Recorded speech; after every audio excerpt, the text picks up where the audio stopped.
What are the rules of the road on your reserve's roadmap to the future? You can think of them as guiding principles that, when followed, help protect, maintain, and enhance the assets of your association.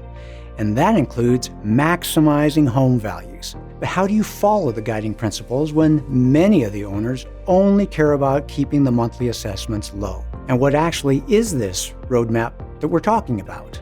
In this portion of the webinar, we'll give you tools to help make the sale to homeowners that getting a reserve study and following it is in their best interests. Well, now let's move ahead and talk about the application of these roadmap principles. In this section of application, we're going to start by actually completely skipping talking about laws in the many states, 25 or so, that guide reserve studies or reserve disclosures. And that's because an association doesn't do reserve planning because of the law. Associations do reserve planning simply to prepare for their own projects. Do that, and legal compliance is going to follow. So, okay, let's talk about boards now. The managers are the agent for the board. So how do those two work effectively together as a team? The board makes decisions, but how do the managers with us today effectively encourage or coach the board towards making wise choices?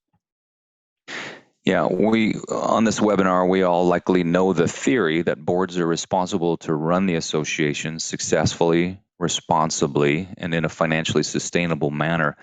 But the reality is they all too often act like their job is to keep assessments low. Let's test that hands raised button and see if this rings a bell with you and sounds like some boards that you know. You with me? They're going up so quick. Are you seeing the list? Going up fast. I can't see the list, but I'm imagining. Yeah. So I wish the stock market went up that fast. Okay. Yeah. Thank you. When boards are pursuing this wrong goal of keeping assessments low, they're acting more like self-interested homeowners, not acting in the best interests of the association, like their business judgment rule, duty of loyalty requires. So we need to continually remind boards of their job and their legal duty, helping them to keep their eye on the ball. And the interesting thing is that doing the right thing is actually in their financial best interests. Let me show you how effective reserve planning actually makes money for everyone in the association. In our 2017 study among comparable neighboring associations, we found that home prices on a dollar per square foot basis were 12.6% higher in associations with well-funded reserves, those above 70% funded. This means a strong reserve fund boosts home values. Along with that, they were generally maintained better, and the bottom line resulted in a much higher return on their investment. So just a few more dollars per month in reserve contributions and monthly assessments maximizes curb appeal and readiness and returns thousands of dollars to each owner in maximized home values. It's probably what you suspected, but now we have proof. And in a former life, I was an appraiser, and I always kind of knew this and knew the data was there, and this points to it. Yeah, curb appeal is real. And it's very real, yeah. This makes a difference, and people who are complaining about another 10 or 20 or 30 bucks a month are missing the point that this returns thousands of dollars in home values. Yeah, and the markets that require reserve studies, such as the states that we operate in mostly, the market understands this, and they routinely ask for reserve studies when they compare properties.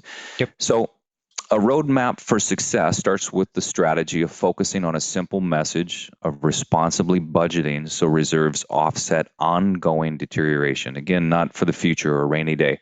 And that's a successful strategy that pays off with maximized home values. Great message to deliver. So let's take a moment now to be sure we understand some fundamental keywords relating to reserve studies and what goes into the studies. First, what we're about to share are not just association reserves ideas or concepts. These come from National Reserve Study Standards, which were implemented back in 1998.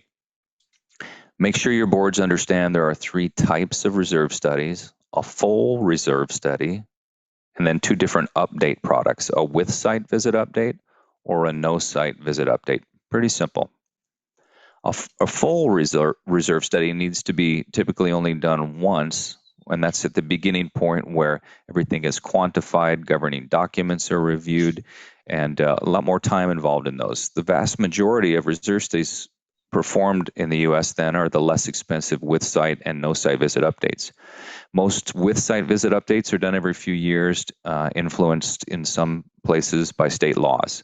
The no site visits are done in the in-between years.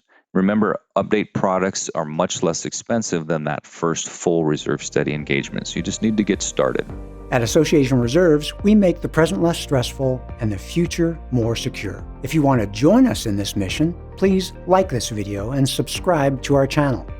Leave a comment down below and what you would like to see us address in a future video. Let's plan for your best future.